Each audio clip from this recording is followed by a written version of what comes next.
नमस्कार।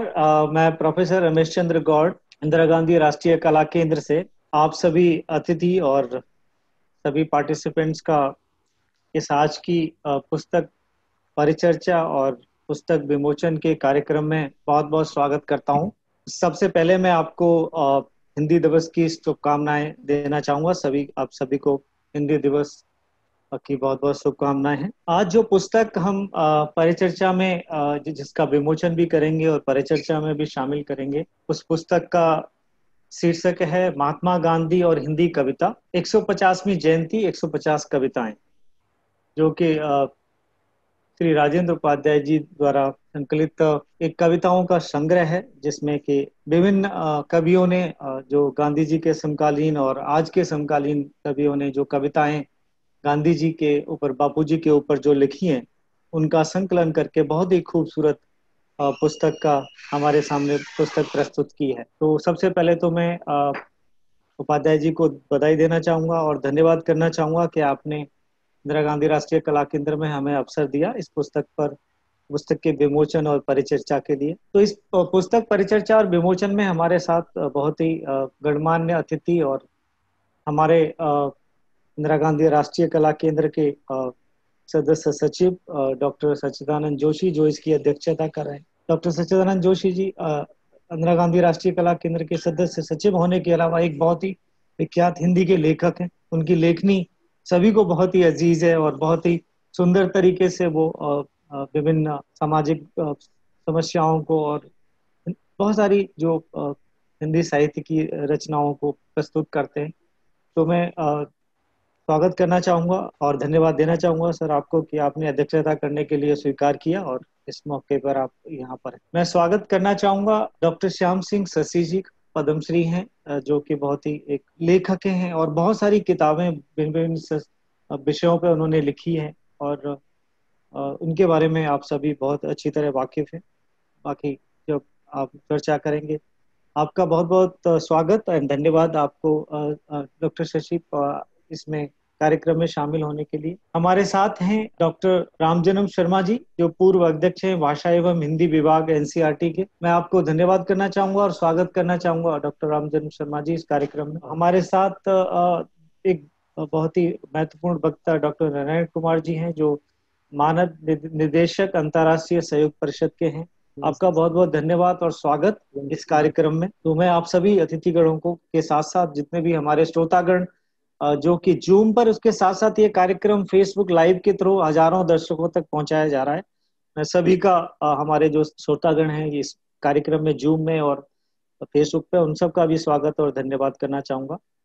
तो कार्यक्रम की जैसे कि हम शुरुआत करते हैं, सबसे पहले मैं अब सभी अतिथिगणों से कहूंगा कि आप पुस्तक आपके पास है तो इस पुस्तक को वर्चुअल रूप से विमोचन के लिए आप अपने अपने फोटो के सामने प्रस्तुत करें, जिससे कि हम इसका विमोचन कर सकें। तो प्लीज थोड़ा सा अपने फेस के सामने लेके आइए सभी। तो जसमीर, आप इसका एक फोटो खींच लीजिए विमोचन का, क्योंकि मेरे हाथ में पुस्तक है। श्याम सिंह शशि जी, आपके पास किताब होगी तो किताब को जरा आप अपने ऊपर ले आएंगे, सामने रखेंगे फोटो के सामने, तो हम इसका एक विमोचन, वर्चुअल विमोचन हम लोग करना चाहेंगे। तो बहुत बहुत धन्यवाद आप सभी का और बहुत बहुत मुबारक को राजेंद्र उपाध्याय जी इस पुस्तक विमोचन के लिए आपको बहुत बहुत बधाई।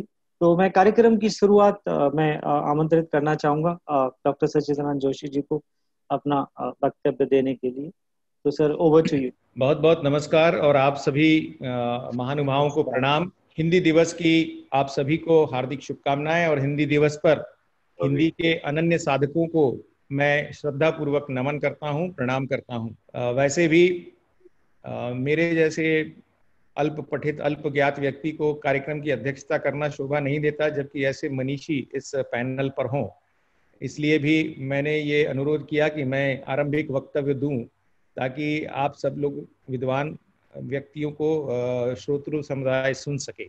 इंदिरा गांधी राष्ट्रीय कला केंद्र का अपना भी हिंदी दिवस का एक कार्यक्रम है और उसका समय 11:30 बजे नियत हुआ है। आजकल ये जब से वर्चुअल माध्यम में कार्यक्रम होने की सुविधा हो गई है, तब से थोड़ी दुविधा भी हो गई है, क्योंकि इससे समय का प्रबंधन बहुत अधिक गड़बड़ा गया है और समय का प्रबंधन गड़बड़ा गया है, इसलिए व्यक्ति क्षण में हैदराबाद से चंडीगढ़ पहुंच जाता है। एक कार्यक्रम हैदराबाद का अटेंड करता है और दूसरा कार्यक्रम वो चंडीगढ़ में जाकर कहीं वहां भाषण दे देते हैं। तो ये वर्चुअल माध्यम की समस्या है, लेकिन इसमें कई बार समय का प्रबंधन भी कठिन हो जाता है, इसलिए मैं क्षमा प्रार्थी हूँ। जैसे ही वहाँ का कार्यक्रम समाप्त होगा, मैं फिर आप सभी के वक्तव्य को सुनने के लिए पुनः यहाँ पर उपस्थित हो जाऊंगा। आज जब हिंदी दिवस पर हम एक बहुत ही महत्वपूर्ण पुस्तक का यहाँ पर लोकार्पण कर रहे हैं और उसके संदर्भ में चर्चा कर रहे हैं, तो मैं समझता हूँ कि ये इस कला केंद्र का भाग्य ही है कि हम ऐसे दो महान अवसरों को एक साथ जोड़ रहे हैं। हम सभी जानते हैं कि आज हिंदी दिवस है और आज से हम 15 दिन तक हिंदी पखवाड़ा मनाएंगे, लेकिन उसके साथ ही ये भी महत्वपूर्ण है कि 2 अक्टूबर को महात्मा गांधी जी की जन्म दिवस है और उनके जो 150 वर्ष के जो आयोजन पूरे वर्ष भर चले थे, उसका एक तरह से समापन भी है। तो उस अवसर पर इस महत्वपूर्ण पुस्तक की यहाँ पर चर्चा होना, उस पर विद्वानों के सारगर्भित वक्तव्य का यहाँ पर वाचन होना, प्रस्तुतिकरण होगा, ये भी एक कला केंद्र के लिए भाग्य की बात है। सबसे पहले तो मैं इस संकलन के लिए आदरणीय राजेंद्र उपाध्याय जी को, जो मेरे अग्रज भी हैं, परम मित्र भी हैं, बहुत बहुत बधाई देता हूं। उन्होंने बहुत श्रम साध्य कार्य किया है। देखिए, बापू पर अलग अलग भाषा में, अलग अलग समय में, अलग अलग अवसरों पर इतना विपुल साहित्य लिखा गया है जिसकी कोई सीमा नहीं है। संभवतः विश्व में महात्मा गौतम बुद्ध और महात्मा गांधी ऐसे 2 अद्वितीय व्यक्तित्व हुए हैं जहां पर देश, परिवेश, संस्कृति, सभ्यता, कोई भी बंधन न बांधते हुए लोगों ने बहुत उदारता से और मुक्त कंठ से लिखा है, उनके बारे में बोला है। और इस संदर्भ में महात्मा गांधी पर रची 100-150 कविताओं का संचयन करना दरअसल एक बहुत बड़े समुद्र में से कुछ अच्छे मोती चुनकर हम सब के लिए प्रस्तुत करने जैसा है। और उन्होंने जो इस संकलन में जो व्यापकता है रचनाकारों की, वो भी अद्वितीय है। उन्होंने अलग अलग कालखंड के श्रेष्ठतम रचनाकारों को इस संकलन में सम्मिलित किया है, जहां वरिष्ठ से वरिष्ठ कवि भी है, चाहे वो मैथिली शरण गुप्त जी हों, चाहे वो दिनकर जी हों, माखनलाल चतुर्वेदी जी हों, सुभद्रा कुमारी चौहान हो, वहां से लेकर आधुनिकतम कवि यानी उदय प्रकाश जी तक भी उन्होंने सारी कवियों की कविताओं को यहाँ पर रखा है। बहुत सारी कविताएं जो हम बचपन से सुनते थे, माँ खादी की चादर दे दे, मैं गांधी बन जाऊंगा, वो भी कविता इसमें है और मुझे देखकर बहुत अच्छा लगा। या बहुत प्रसिद्ध गीत जो कवि प्रदीप का गाया हुआ था, दे दी हमें, लिखा हुआ था, दे दी हमें आजादी बिना खड़ग बिना ढाल, उस गीत को भी इसमें संकलन में राजेंद्र उपाध्याय जी ने रखा है। इस संदर्भ में एक और बात जो बहुत रोचक है, शायद आप सबके लिए आनंद देने वाली भी होगी, कि 2 वर्ष पहले ऐसा ही एक कार्यक्रम था जब हम लोग गांधी जी के 150 वर्ष के आयोजनों का प्रारंभ कर रहे थे, और उस वक्त लोक गीतों का एक कार्यक्रम था। तो मैंने देश की कुछ श्रेष्ठ लोक गायिकाओं से ये आग्रह किया कि क्यों नहीं आप ऐसे गीतों को चुनते जिसमें गांधी जी या स्वदेशी या इन सब बातों के बारे में कहीं ना कहीं उल्लेख किया गया है। तो मैंने कहा कि जैसे ब्रज हुआ, अवधी हुआ, मैथिली हुआ, इन और भोजपुरी हुआ, इन सब भाषाओं में क्या हम महात्मा गांधी पर रचे गए लोकगीतों का संकलन कर सकते हैं? आपको जान के आश्चर्य होगा कि कुल 15 दिन की छोटी सी अवधि में हमने लगभग 100 ऐसे लोकगीत ढूंढ लिए जिसमें कहीं ना कहीं गांधी जी का उल्लेख, कहीं चरखे का उल्लेख, कहीं स्वदेशी का उल्लेख हमारी लोक परंपराओं में था। यानी गांधी जी के बारे में, गांधी जी के व्यक्तित्व के बारे में, उनके कार्य के बारे में कितना अधिक कौतूहल, कितना अधिक प्रेम और कितना अधिक उत्साह जन जन में था, ये इसका एक बहुत अच्छा उदाहरण देखने को मिलता है। इस दृष्टि से जब इस संकलन की बात करते हैं जिसमें हमने हिंदी में रची हुई 150 कविताएं संकलित की हैं राजेंद्र उपाध्याय जी ने, और उसमें कवियों की भी व्यापकता है, उनके विचारों की भी व्यापकता है, और उसमें अलग अलग रुचि, अलग अलग स्वाद है, जिसे अंग्रेजी में फ्लेवर कहते हैं। तो अलग अलग स्वाद, अलग अलग रुचि की सारी कविताएं हैं, जिसमें कहीं गांधी जी के ऊपर बहुत प्रेम भी है, कहीं गांधी जी के साथ प्रश्न भी है, और कहीं गांधी जी के बहाने समाज के ऊपर भी बहुत तीखे प्रश्न हैं। उन सारी कविताओं को एक जगह इकट्ठा करना और लोगों तक पहुंचाना इतने सुंदर संग्रह के माध्यम से, ये राजेंद्र उपाध्याय जी ने बहुत महत्वपूर्ण काम किया है। वे, हम जानते हैं, वे स्वयं श्रेष्ठ लेखक हैं, वे, उनका रचना कर्म निरंतर चलता रहता है। ऐसे में अपने रचना कर्म को कुछ समय के लिए एक तरफ रख देना, क्योंकि ये सिर्फ संकलन का कार्य नहीं है, ये शोध का भी कार्य है। संकलन से ज्यादा महत्वपूर्ण है जो शोध आदरणीय राजेंद्र उपाध्याय जी ने किया है। मैं उन्हें बहुत बहुत बधाई देता हूं कि उन्होंने इतनी सुंदर रचनाएं यहाँ पर रखी हैं। और मैं मोह संवरण नहीं कर पाता जब दिनकर जी की वो पंक्तियां पढ़ता हूं जो है, 40 कोटि के पिता चले, 40 कोटि के प्राण चले, 40 कोटि हतभागों के आशा भुजबल अभिमान चले, यह रूह देश की चली अरे, माँ की आंखों का नूर चला, दौड़ो दौड़ो तज हमें, हमारा बापू हमसे दूर चला। ये पंक्तियां हम लोग कई बार अलग अलग अवसरों पर इन पंक्तियों को स्मरते भी थे, दोहराते भी थे। इन पंक्तियों को एक बार फिर से देखा तो बहुत अच्छा लगा। या जैसे सोहनलाल द्विवेदी जी की कविता है जो हमने पाठ्यक्रम में भी पढ़ी है और अभी भी हम पढ़ते हैं, चल पड़े जिधर दो डगमग में, चल पड़े कोटि पग उसी ओर, पड़ गई जिधर भी एक दृष्टि, गड़ गए कोटि दृग उसी ओर, जिसके सिर पर निज धरा हाथ, उसके सिर रक्षक कोटि हाथ, जिस पर निज मस्तक झुका दिया, झुक गए उसी पर कोटि मात। इतनी सुंदर ये पंक्तियां सोहनलाल द्विवेदी जी ने लिखी थी और कहीं हमारे सबके हृदय में ये खुद गई हैं, एक तरह से अंकित हो गई हैं। एक बड़े बड़े एक किसी, जैसे हम प्रस्तर पे कोई अंकित कर देते हैं, शिलालेख की तरह ये सारी पंक्तियां हमारे सबके हृदय पर अंकित हैं। या जो भरत व्यास जी की पंक्तियां हैं, जो जो बल था उसकी वाणी में, बल वह नहीं हथौड़ों में, बड़ों बड़ों में ढूंढा पर न मिला, गांधी करोड़ों में। ये भरत व्यास जी का इतना सुंदर गीत था जो मुझे स्मरण आता है कि हमने कईयों बार इसे पढ़ा है और कईयों बार इसे स्मरण किया है। ऐसी अनेकों रचनाएं इसमें है। भवानी प्रसाद मिश्र जी की बहुत सुंदर रचना है, माखनलाल चतुर्वेदी जी की बहुत सुंदर रचना है। और माखनलाल चतुर्वेदी जी ने तो हम सब जानते हैं कि गांधी जी उनके लिए ऐसे अद्भुत प्रेरणा के स्रोत थे कि उन्होंने ही कर्मवीर गांधी कहा। और कर्मवीर गांधी सिर्फ कहा नहीं, उन्होंने जो समाचार पत्र निकाला उसका नाम कर्मवीर रखा महात्मा माखनलाल चतुर्वेदी जी ने। और वो वस्तुतः गांधी जी को ही समर्पित, यानी गांधी जी की प्रेरणा को समर्पित वो कर्मवीर था, इसलिए उसका नाम कर्मवीर रखा गया। तो ये एक ऐसा अद्भुत दृष्टांत माखनलाल चतुर्वेदी जी के जीवन का था जिसको उन्होंने रखा है। एक बहुत सुंदर सी और मजेदार सी पंक्तियां जो नागार्जुन जी की हैं, जो इस संग्रह में है, वो भी मुझे बहुत पसंद आती हैं। बापू के भी ताऊ निकले तीनों बंदर बापू के, सरल सूत्र उलझाऊ निकले तीनों बंदर बापू के, सचमुच जीवन दानी निकले तीनों बंदर बापू के, ज्ञानी निकले ध्यानी निकले तीनों बंदर बापू के, जल थल गगन बिहारी निकले तीनों बंदर बापू के, लीला के गिरधारी निकले तीनों बंदर बापू के। जय नागार्जुन जी की जो पंक्तियां इतनी सुंदर और बड़ा तीखा कटाक्ष भी है, व्यंगोक्ति भी है। ये ऐसी सुंदर संग्रह राजेंद्र उपाध्याय जी ने हमें उपलब्ध कराया है। मैं उन्हें बहुत प्रणाम करता हूँ, वंदन करता हूँ उनके इस अद्भुत कार्य के लिए। इसके साथ ही सस्ता साहित्य मंडल के लिए भी मैं आभार व्यक्त करता हूँ, जिन्होंने ये पुस्तक बहुत अच्छे ढंग से, बहुत सुंदर ढंग से छापी है, पूरे मनोयोग से इसे प्रकाशित किया है और प्रस्तुत किया है। हम सभी जानते हैं कि सस्ता साहित्य मंडल का ये लक्ष्य ही है कि अच्छी से अच्छी सामग्री को ऐसे दामों में लोगों को उपलब्ध कराना ताकि सब लोग उसे आसानी से खरीद कर पढ़ सकें।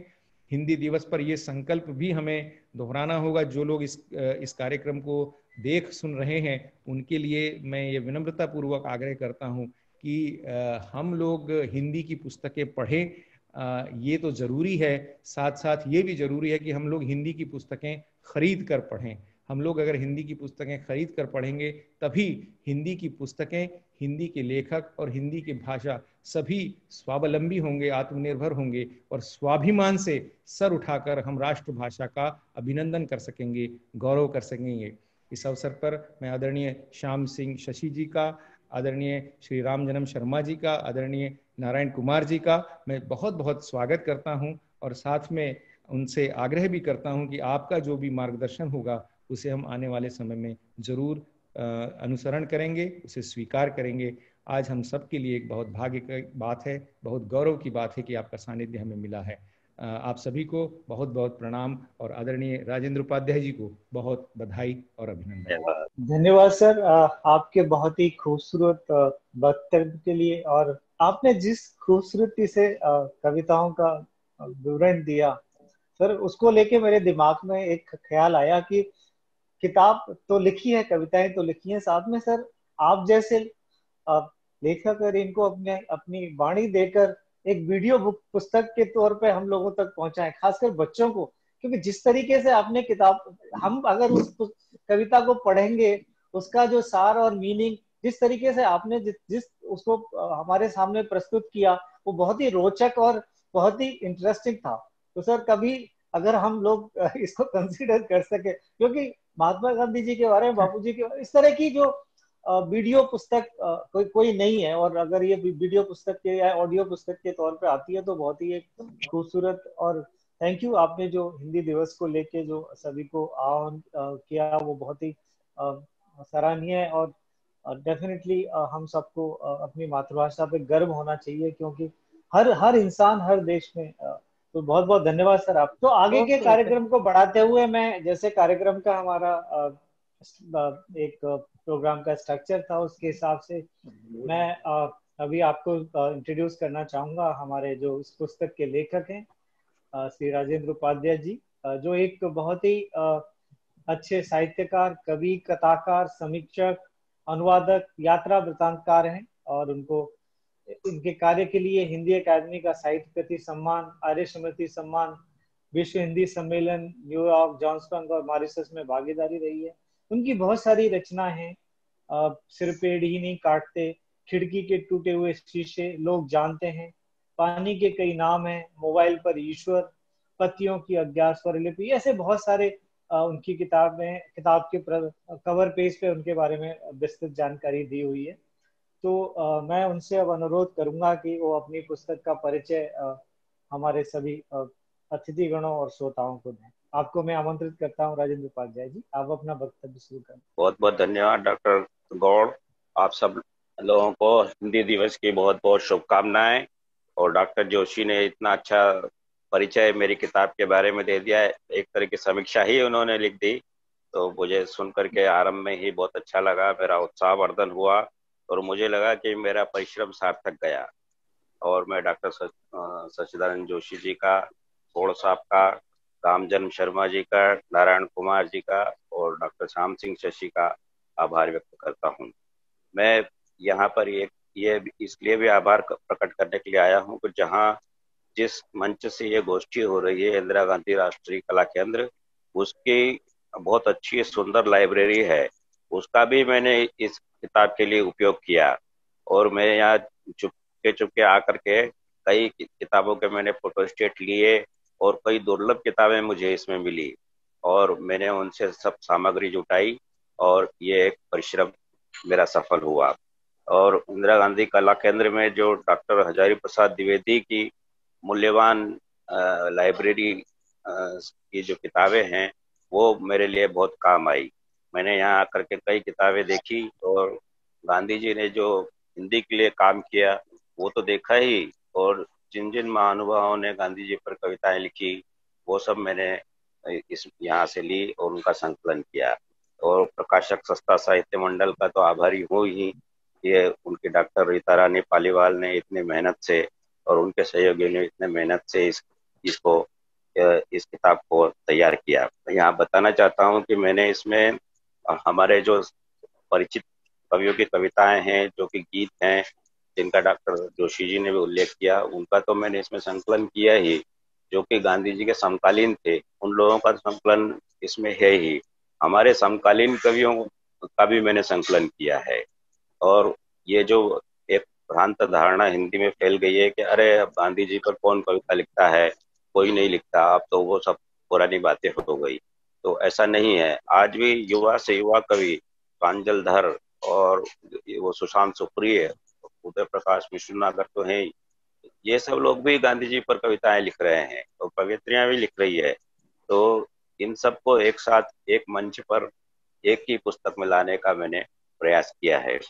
और यूं तो असमिया के साहित्यकार हैं गोपीनाथ बारदोलाई, उन्होंने कहा कि कोई कविता इतनी ऊंची नहीं हो सकती जो महात्मा जी के अंतर की सहृदयता को व्यक्त कर सके। न कोई ऐसी भाषा ही समृद्ध जान पड़ती है जो गांधी जी के जीवन की गरिमा को लिख सके। उनका इतना अधिक जीवन, कर्ममय जीवन था और उनके विचार इतने थे कि उनको किसी एक कविता में समेटना, एक किसी ग्रंथ को में समेटना बहुत ही मुश्किल मामला था। उनका हिमालय सा महान रूप सबके आड़े आ जाता था। नेहरू जी ने भी कहा कि गांधी जी एक ऐसी मूर्ति की तरह हम सब लोगों के सामने आकर के खड़े हो जाते हैं कि उनको उनका हमारे मन मस्तिष्क पर प्रभाव पड़े बगैर रहता नहीं है। वो आदि शती के इतिहास में पांव फैलाकर खड़े हैं। वह बड़ी भारी मूर्ति शरीर की नहीं बल्कि मन और आत्मा की है, नेहरू जी ने कहा। तो आदि शती के इतिहास पर वो पांव फैलाकर खड़े हैं। तो हमारी जो हिंदी साहित्य है, हिंदी कविता है, उसकी आदि शती के इतिहास पर भी वे पांव फैलाकर खड़े हैं। और कोई ऐसा कवि नहीं है जो कि गांधी के विचारों से प्रभावित न हुआ हो, और कोई भी ऐसा कवि नहीं है जो जो कि गांधी जी की हत्या सुन करके द्रवित न हुआ हो और उसने कोई भी कविता न लिखी हो। 1947 में ही दिनकर ने गांधी जी पर जब अपना काव्य संकलन बापू उनको समर्पित किया था और उसमें कविताएं लिखी थी, तब भी उन्होंने कहा था कि यह तो विराट के चरणों में मानव का क्षुद्र उपहार है, और जबकि वो उनकी कालजयी कविताएं हैं। और गांधी जी पर कितने महाकाव्य लिखे गए। सुमित्रानंद पंत का लोकायतन है, रघुवीर शरण मित्र का जननायक है, ठाकुर प्रसाद सिंह का महामानव है, विद्याधर महाजन का गांधी चरितमानस है, ठाकुर गोपाल शरण सिंह का जगदालोक है, नटवरलाल स्नेही का गांधी मानस है, महेश चंद्र प्रसाद का गांधी चरित्र है।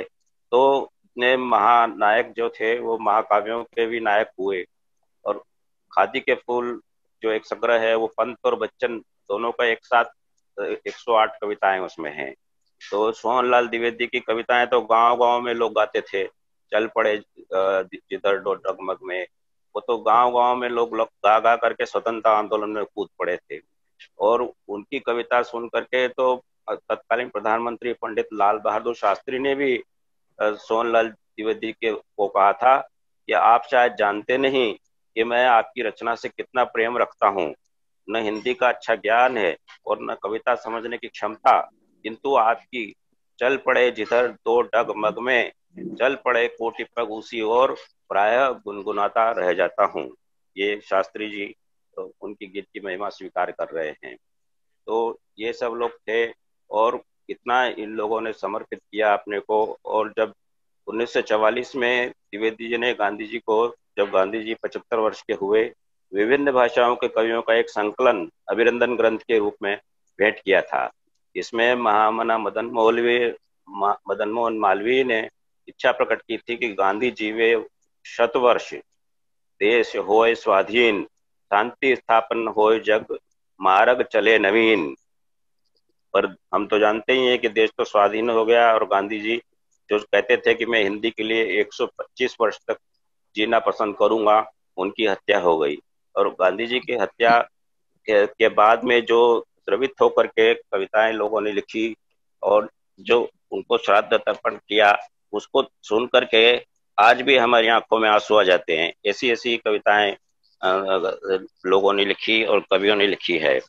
और अब मैंने अपने इस संकलन में 1913 में महात्मा गांधी पर जो माखनलाल जी ने कविता लिखी थी, माखनलाल चतुर्वेदी जी ने, वो सबसे पहली कविता गांधी जी पर हिंदी में मानी जाती है। 1913 में ही गांधी जी के महत्व को पहचान करके उन्होंने इतनी लंबी कविता लिखी उनके ऊपर। और रविन्द्रनाथ ने लिखी, रविन्द्रनाथ की कविता का अनुवाद भी इसमें दिया गया है।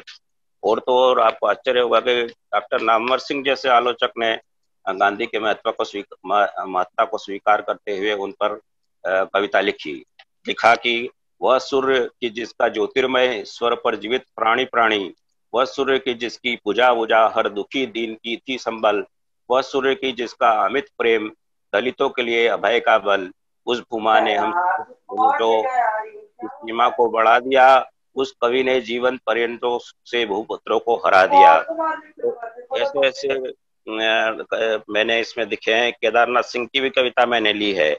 तो जो प्रचलित धारणा है कि ये लोग गांधीवाद से अलग हट गए थे, ऐसा नहीं है। मुकुटधर पांडे की कविता इसमें है, सियाराम शरण गुप्त की कविता है, मैथिली शरण गुप्त की है, सोहनलाल द्विवेदी की तो अजर अमर कविता है, सुमित नंदन पंत की है। तो ये सब मैंने, सुमन जी की हैं, सब कविताएं मैंने जुटाई हैं। और नागार्जुन की तो एक कविता है जिसमें उन्होंने कहा महान बापू, महान महान महान। बाद में जाकर के उन्होंने वो गांधी जी के 3 मंदिर कविता भी लिखी, जिसका कि डॉक्टर जोशी ने अभी उल्लेख किया। तो लोकगीतों में जो डॉक्टर जोशी ने बताया था कि लोकगीतों में भी गांधी विराजमान है, तो मैंने इसमें एक लोकगीत भी दिया है। वो भोजपुरी अवधि का लोकगीत है। वो है कलेक्टर सिंह केसरी का। उन्होंने लिखा है, कैसे मानी हम जोत सूरज के उतरल बाटी में, कैसे मानी भगवान समा गईल मानुष के काठी में, जर गईल फिरंगिनी के लंका, बाजली आजादी के डंका, ऐसन अगिया बैताल जगवलन कैसे एक लुकाठी में, कैसे मानी हम बापू के परगास नजर से दूर भइल। ये देखिए, इस तरह से गांधी ने जन जन के कवियों को प्रभावित किया। भरत व्यास का तो उदाहरण जोशी जी ने दिया ही, जो बल था हथौड़ों में वह नहीं। अब फिर भरत व्यास जी ने लिखा कि काव्य लिखे क्या कवि, जब मिलता प्रास नहीं गांधी का, शब्द अनेकों का गांधी संग, प्रास मिले बस आंधी का। उसकी बोली में गोली थी, उसके मन में घन का नाद, जब वह बोला इंकलाब तो जनता बोली जिंदाबाद। तो अकबर इलाहाबादी भी हजरत गांधी के साथ हैं, मानो क्या आंधी के साथ हैं। तो इस तरह से उर्दू के हमारे कवि हैं, शायर हैं, उन्होंने भी गांधी महत्ता को स्वीकार किया। तो ये देखिए, अब एक नटवरलाल स्नेही महाकवि हुए हैं, उन्होंने गांधी मानस महाकाव्य लिखा। तो जब गांधी जी की हत्या हो गई तो कवि को इतना वो द्रवित हो गए कि उन्होंने लिखा, मुख का ग्रास गिरा पृथ्वी पर, कर से छूट पड़ा जल पात्र, जो जन जैसी भी स्थिति में था, रहा सन्न बस प्रतिमा मात्र। कवियों की पहले ने कभी भी वाणी इतनी रही विपन्न, लेखनियों ने देखी होगी कभी न करुणा इतनी खिन्न। खा बापू ये घाव न वे जो श्रद्धांजलियों से भर जाए, ऐसी वैसी पीर नहीं यह जिसको ये आंसू धो पाए। कभी सुना था कवि तुलसी से बिछड़ुत एक प्राण हर ले, हम पर ही यह गाज गिरेगी कभी न सोचा सपने में ही। तो इस तरह से उन्होंने, और ये भी देखिए कि उन्होंने श्रद्धांजलियां जो दी, विश्व के जितने भी नेताओं ने श्रद्धांजलि बापू को दी, उनको भी काव्यात्मक शोक संदेश में ढाल दिया। नेहरू जी की श्रद्धांजलि को भी उन्होंने काव्यात्मक में दिया, और वल्लभ भाई पटेल की भी काव्यात्मक में दे दी। यहाँ तक कि मिस्टर जिन्ना की श्रद्धांजलि भी उन्होंने काव्य में लिखी है। गांधी के मिस्टर जिन्ना लिखते हैं, गांधी के जीवन की क्षति से आज हुआ जो रिक्त स्थान, युग युग उसकी पूर्ति असंभव, हे हिंदू जन पूज्य महान। और चीन के राष्ट्रपति चांग काई शेक ने जो उस वक्त शोक प्रकट किया था, उसको भी काव्यात्मक रूप में ढाला है। यत्नशील जो रहा प्रेम का प्रतिष्ठान करने अनवद्य, आह अहिंसा का संस्थापक बना आज हिंसा का लक्ष्य। और विदेशों में भी गांधी जी की हत्या पर जो शोक हुआ, उसका उन्होंने कैसा वर्णन किया है। बर्मा, सिंगल, तिब्बत, रशिया, आकुल चीन और जापान, इराक, टर्की, मिस्र, अरब, यह सदुखी सीरिया ओ ईरान, हिंद, चीन, दक्षिण अफ्रीका, हिंद एशिया ओ अफगान, Italy, France, Britain, Norway, Sweden, Ireland महान, चेकोस्लोवाकिया, कनाडा, ब्राजील, नतशिर श्रद्धा मुग्ध, अमेरिका, फिनलैंड व्यथित पूर्व विरह व्यथा से विश्व विदग्ध। अब मैं समझता हूँ कि मैंने समय ज्यादा ले लिया है, और भी अपने पैनलिस्ट बोलेंगे, तो उनके लिए धन्यवाद राजेंद्र जी फॉर आपने जो जिस तरीके से किताब का परिचय दिया, और जो आपने अपने विचार व्यक्त किए इस किताब की लेखनी के दौरान, और इसके बारे में इसकी लोगों के लिए क्या महत्व है इस किताब का। तो बहुत बहुत धन्यवाद आपका हम सबको जानकारी देने के लिए। और मैं बिल्कुल ही दोबारा से आपको मुबारकबाद देना चाहूँगा कि आपने बहुत ही अच्छा कार्य किया है, क्योंकि आज की जो पीढ़ी है वो जो कि अनभिज्ञ है बहुत सारे पहलुओं से, महात्मा गांधी जी के पहलुओं से, एक जगह इस तरह की सारी कविताओं को इकट्ठा करके और लोगों तक पहुंचाना एक बहुत ही सराहनीय कार्य है। इसके लिए बहुत बहुत धन्यवाद और मैं दोबारा से आपको मुबारकबाद देना चाहूँगा। अब हम आगे बढ़ते हुए मैं आमंत्रित करना चाहूँगा डॉक्टर श्याम सिंह शशि जी को। हम बहुत ही भाग्यशाली हैं कि आज वो हमारे बीच हैं। पद्मश्री डॉक्टर शशि और 500 से ज़्यादा किताबें, इंसाइक्लोपीडिया, 75 कंट्रीज में विजिट कर चुके हैं और एक महान लेखक हैं। और जैसे कि अभी उन्होंने खुद ही आप सबको जानकारी दी कि गांधी जी के ऊपर उन्होंने बहुत ही महत्वपूर्ण कार्य किए हैं, कलेक्टेड वर्क्स हों या फिर और भी बहुत सारी चीजें हों। तो हम बहुत ही सौभाग्यशाली हैं कि आप हमारे बीच हैं और आज इस हिंदी दिवस के उपलक्ष्य पर और इस किताब के बारे विमोचन और परिचर्चा में लेने के लिए आप शामिल हुए। धन्यवाद। और मैं अब आपको आमंत्रित करना चाहूंगा कि आप अपने वक्तव्य से हमें अनुग्रहित करें। और मैं सबसे पहले बधाई देना चाहूंगा डॉक्टर, हमारे जितने ये जिनकी पुस्तक का विमोचन हो रहा है, लोकार्पण हो रहा है, ऑनलाइन हो रहा है, बिना कुछ खर्च किए हो रहा है, अपने घर में बैठ करके हो रहा है। तो इसलिए उनको बहुत बहुत ढेर सारी शुभकामनाएं। हिंदी दिवस की तो पहले मैं शुभकामनाएं दे चुका हूं, लेकिन आज फिर पुनः हिंदी दिवस की शुभकामनाएं आप सबको, पूरे देश को, विश्व को।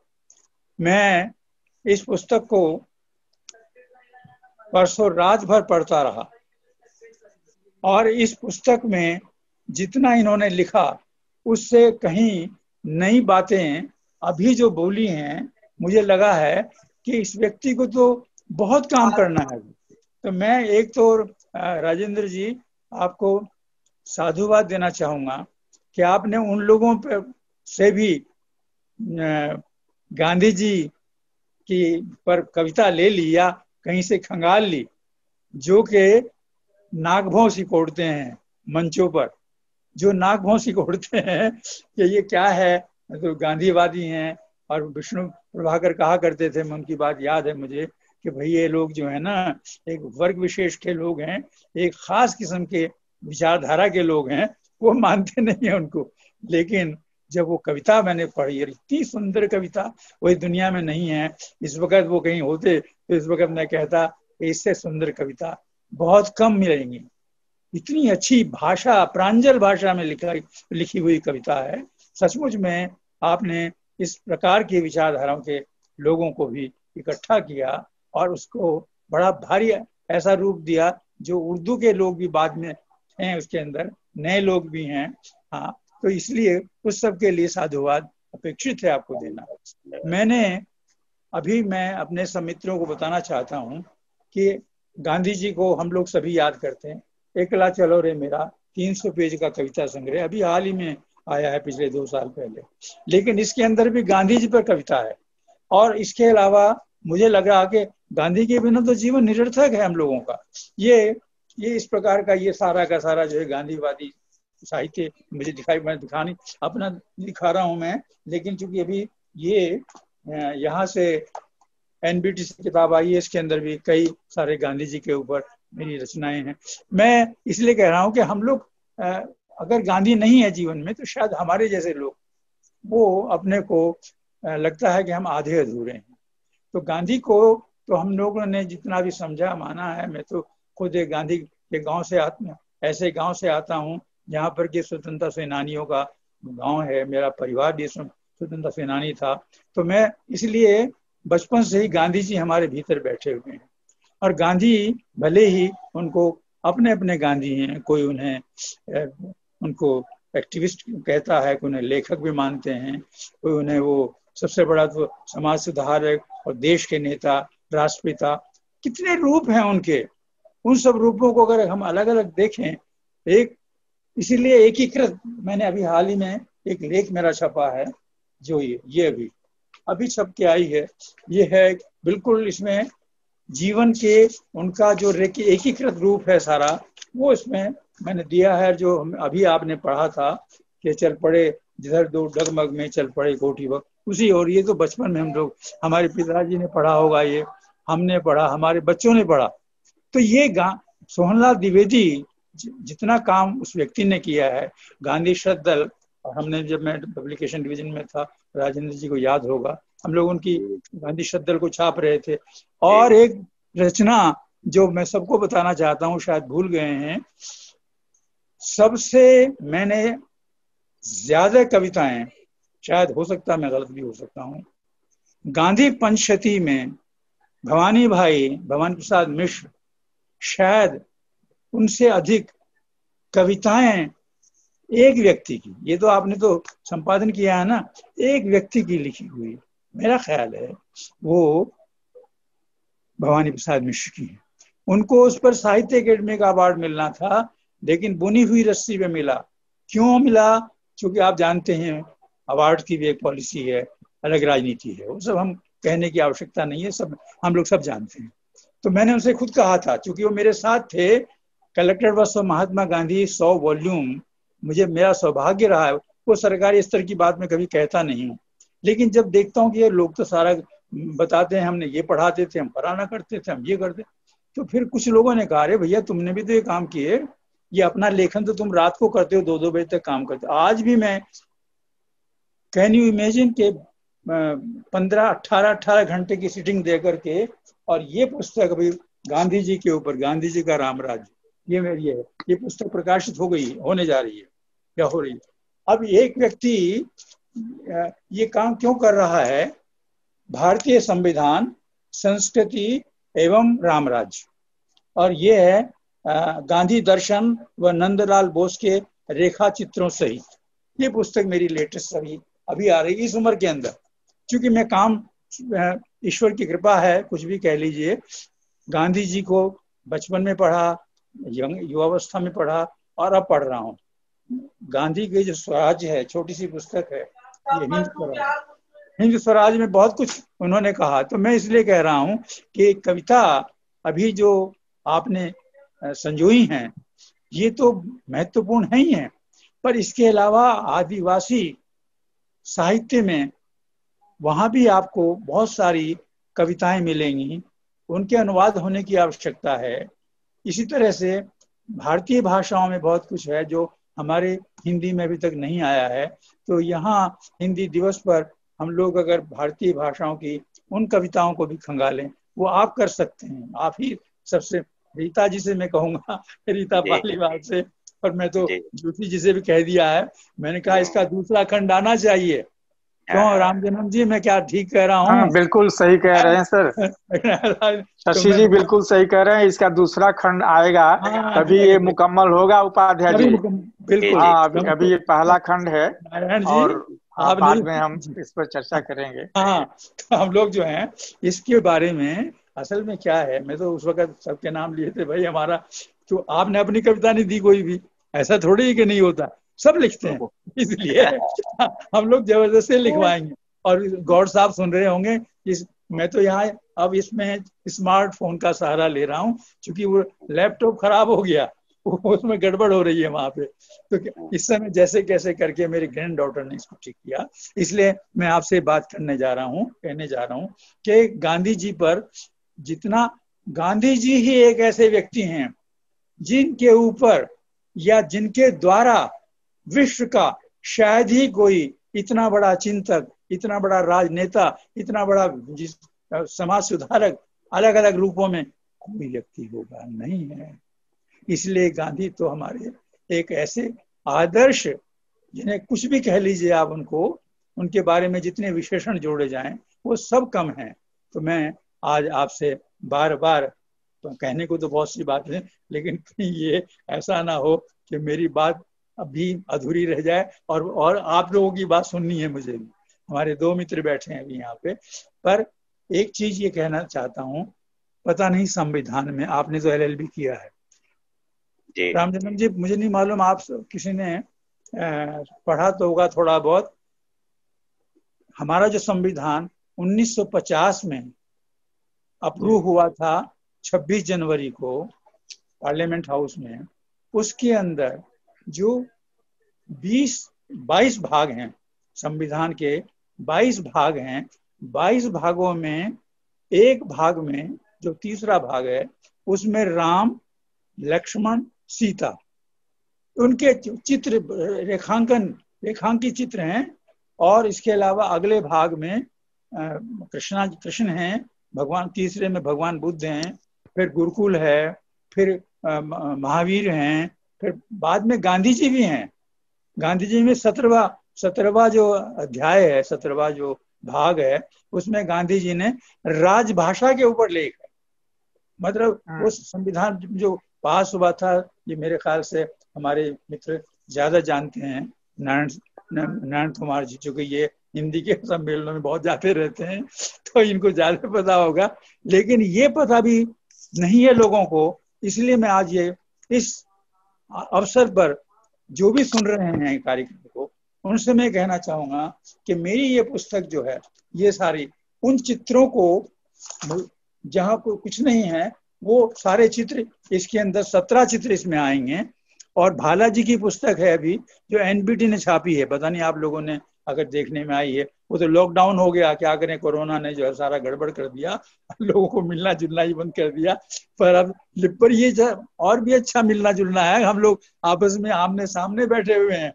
ये तो ब्लेसिंग इन डिस्गाइज हो गया ये तो अभी वरदान हो गया, अभिशाप में वरदान मिल गया। तो इसलिए हम लोग सब लिख रहे हैं। मैं तो 2 पुस्तकें लिखी हैं पिछले दिनों, काम अगर, और कितनी 20-25 तो ये वेबिनार अटेंड की हैं, और पता नहीं कहीं कहीं तो उद्घाटन करने पड़ते हैं, पता नहीं कहाँ क्या क्या करना पड़ता है। एनीवे, पर आज बहुत आनंद आ रहा है। आज मेरे अपने अजीज की किताब का लोकार्पण हो रहा है, और वो मेरे बहुत बहुत अजीज हैं, राजेंद्र उपाध्याय जो हैं, ये हमारे प्रकाशन विभाग में जब थे, तो सरकारी संबंध तो अलग था, सरकारी संबंध कम था, साहित्यिक संबंध अधिक था। जैसे भवानी भाई के साथ में, हालांकि वो हिंदी के संपादक थे और वो विभाग मेरे पास ही था, कलेक्टर बसो महात्मा गांधी, पता है ना आपको, सारा पता है, तो वो जिम्मेवारी तो मेरी थी। लेकिन चूंकि वो मेरे से उम्र में बड़े थे, बहुत सम्मान करता था मैं उनका, तो वो सचमुच में गांधीवादी स्वरूप के ऐसे ऐसे हमारे साथी रहे हैं, जिनको मैं समझता हूँ कि अगर वे लोग जीवन में न आते तो शायद हम लोग इतना अधिक काम न कर पाते। बस एक बात ये कह के जाना चाहूंगा आपको, मेरे ख्याल से क्योंकि समय हो गया है, गौड़ साहब फिर कहेंगे जो जी सारा समय तो हमारा अभी तो वो देना था, अपने आप तो लेट आए और उसके बाद जो है और समय ले रहे हैं, तो मैं समय नहीं ले रहा हूँ। मैं सिर्फ अंत में एक बात कह के जा रहा हूँ कि गांधी जी जो हैं, गांधी जी अपने अपने हैं पर राम राज्य के सपने हैं। ये मेरी अपनी एक लेटेस्ट कविता है, जो अभी, हालांकि पहले भी थोड़ा बहुत लिखा था। गांधी जी का राम राज्य का सपना जो है, वो ये उनकी जो किताब है ना, छोटी सी किताब है, कहते हैं ना हिंद स्वराज। जश्न आजादी में भी मैंने इनके यहाँ सुनाया था, वहां पे लेखी जी आई थी और वो एक कार्यक्रम था जश्न आजादी का, उसमें मैंने कहा था कि गांधी जी को अभी हम नहीं समझते पूरी तरह से। मनसा वाचा कर्मणा तो जीना कोई जानता ही नहीं है, कहते कुछ हैं करते कुछ हैं। तो मेरे जैसा व्यक्ति जो 70-75 देशों की यात्रा करने के बाद भी शुद्ध शाकाहारी रहा, शुद्ध गांधीवादी रहा, शुद्ध उनके जीवन के जो भी मैंने कुछ पढ़ा उनको, उसके अनुकूल जीवन को ढालता रहा और आज भी ढाल रहा हूँ। मुझे लगता है कि मेरे जीवन में शायद गांधी, दयानंद, विवेकानंद, इन लोगों ने हम लोगों सभी को, आप सब बैठे हैं सभी मित्र हमारे, कहीं ना कहीं वे लोग हमारे भीतर भी बैठे हुए हैं और वो हमें कह रहे हैं कि नहीं, इस देश के अंदर जो हो रहा है, हमारे माननीय प्रधानमंत्री जी बहुत कुछ कर रहे हैं हर तरफ से। तो वो सब कहने की बातें नहीं है यहाँ पे, लेकिन हम लोग सब जानते हैं, जो सरकारी तंत्र में रहे हैं वो ज्यादा जानते हैं। मैंने तो अटल बिहारी वाजपेयी से लेकर के सबका वो हम लोग छापते भी रहे हैं, उन पर लिखते भी रहे हैं। पर अब जो लिखा जा रहा है और जो स्थिति इस समय, अमेरिका 2 लाख आदमी मर गए और मर गए, ये सारा अभिमान घमंड चूर चूर हो गया। घमंड किसी का नहीं रहता है, ये गांधी जी कहते हैं। और गांधी जी के आदर्श जो हमारे थे कि भाई जो है ना, अपने काम क्रोध वगैरह, सत्य अहिंसा का पालन करो। सत्य अहिंसा का साम्राज्य जो है, वो अहिंसा हमारे जीवन में मनसा वाचा कर्मणा होनी चाहिए। खाली ये नहीं कि हमारे जैन भाई जो हैं वो करते हैं ना, बस वो पट्टी बांध लेते हैं, उसके बाद बहुत सारे ऐसे भी काम होते हैं जो नहीं होने चाहिए। यानी हमारे जीवन का जो सदाचार है वो रहना चाहिए। भ्रष्टाचार भयंकर रूप से हमारे समाज में आ गया है, अब मैंने बहुत सी पुस्तकें मेरे पास यहाँ रखी है, मैंने किताबें यहाँ हैं, लेकिन उनको दिखाने जरूर जरूर हम एक काम करेंगे कि हो सकता है कि आपकी किसी पुस्तक के ऊपर भी हम जरूर सोचेंगे, आगे कभी परिचर्चा रखेंगे और आपको जरूर कांटेक्ट करेंगे। और आपने जो बहुत ही बड़ी बात कही कि जी हम सबके अंदर गांधी जी, अब उसको उनकी महत्व को समझना और खासकर ये जो हमारी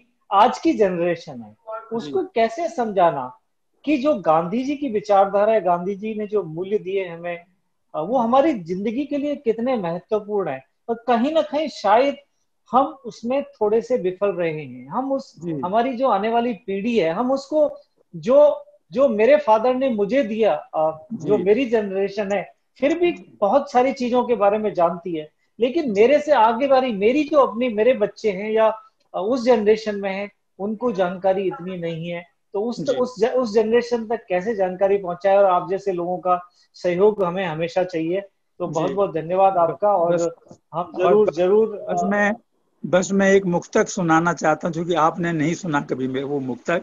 वो गांधी जी को भी समर्पित है और वो हिंदी को समर्पित है, वो प्रत्येक व्यक्ति को समर्पित है। और वो है, हमने अपने दर से पूछा हमारा घर कहाँ है। गौड़ साहब जरा सुनिए, हमने, ये मेरी अपनी पंक्तियां हैं लेकिन गांधी जी को समर्पित हैं। हमने अपने दर से पूछा हमारा घर कहाँ है। दर ने कहा सारा जहां जहां है। दर ने कहा सारा जहां जहां है। हमने सवाल किया बंधु सारा जहां कहाँ है। दर का जवाब था प्यार जहां जहां है, प्यार जहां। धन्यवाद, नमस्कार। और आपके केंद्र को बहुत बहुत ही खूबसूरत, बहुत ही खूबसूरत। और आपकी जो बातें हैं दिल को छू लेने वाली हैं, और बहुत आनंद आया और बहुत अच्छा लगा। आपने अपने बहुत ही खूबसूरत विचार हमें प्रस्तुत किए, तो बहुत बहुत धन्यवाद। हम अब मैं आगे के कार्यक्रम की तरफ बढ़ते हुए मैं डॉक्टर नारायण कुमार जी से प्रार्थना करूंगा कि वो अपने विचारों से हमें अनुग्रहित करें किताब के बारे में, और उसके साथ साथ और भी जो उनके विचार हों इस टॉपिक के बारे में। तो डॉक्टर नारायण कुमार जी प्लीज। सबसे पहले तो मैं डॉक्टर राजेंद्र उपाध्याय जी के प्रति आभार प्रकट करता हूँ कि इस 150वीं जयंती जो बापू की भी है और बाकी भी है, और कल विनोबा भावे की भी 125वीं जयंती थी, और हम अंतर्राष्ट्रीय सहयोग परिषद में इस इंदिरा गांधी आर्ट से मिल करके, इस संस्थान से मिल करके हम बालेश्वर अग्रवाल की भी शताब्दी वर्ष मना रहे हैं। तो ये बहुत ही महत्वपूर्ण अवसर है।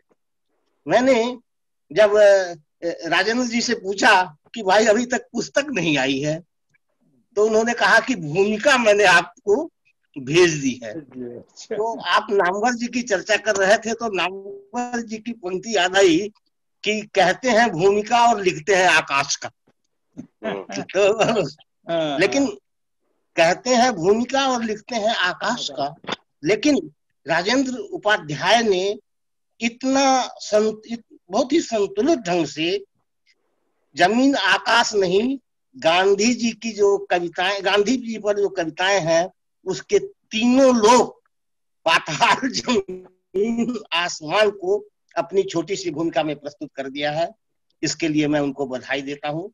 मैं धन्यवाद देता हूँ डॉक्टर गौड़ का कि कई बार पूछ के मेरे घर का पता लगा के कल उन्होंने पुस्तक भी भेज दी थी, लेकिन मैं कल पूरे दिन इसी तरह व्यस्त रहा और ईमानदारी से इस पुस्तक को नहीं पढ़ सका। हालांकि ज्यादातर कविताएं मेरी परिचित कविताएं हैं।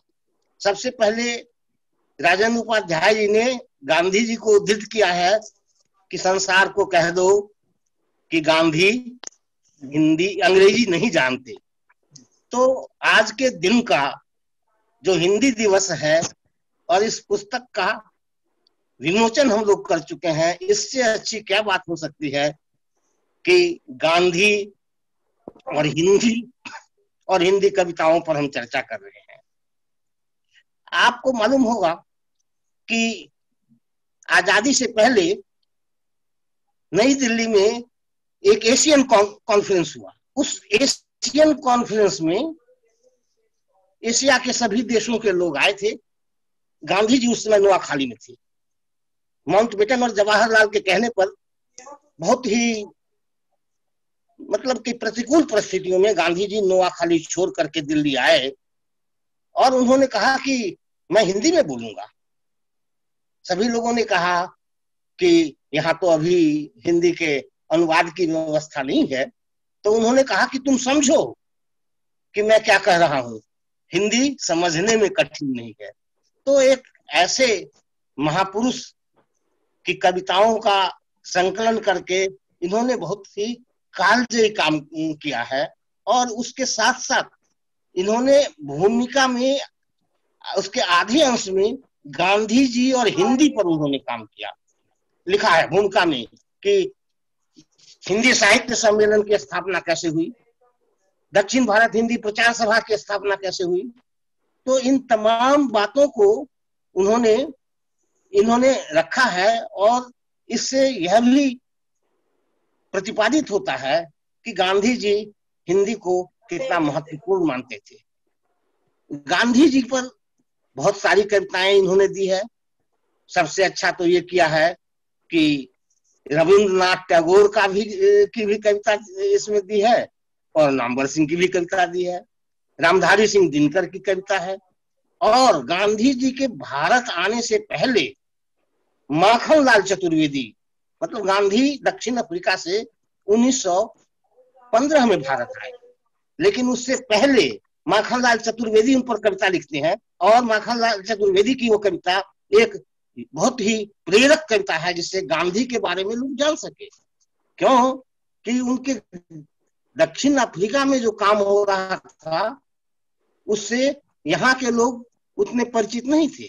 मित्रों, इस समय एक और बात ये कहना चाहूंगा, गांधी जी ने सत्याग्रह के माध्यम से जो काम किया उस सत्याग्रह की भाषा हिंदी रखी।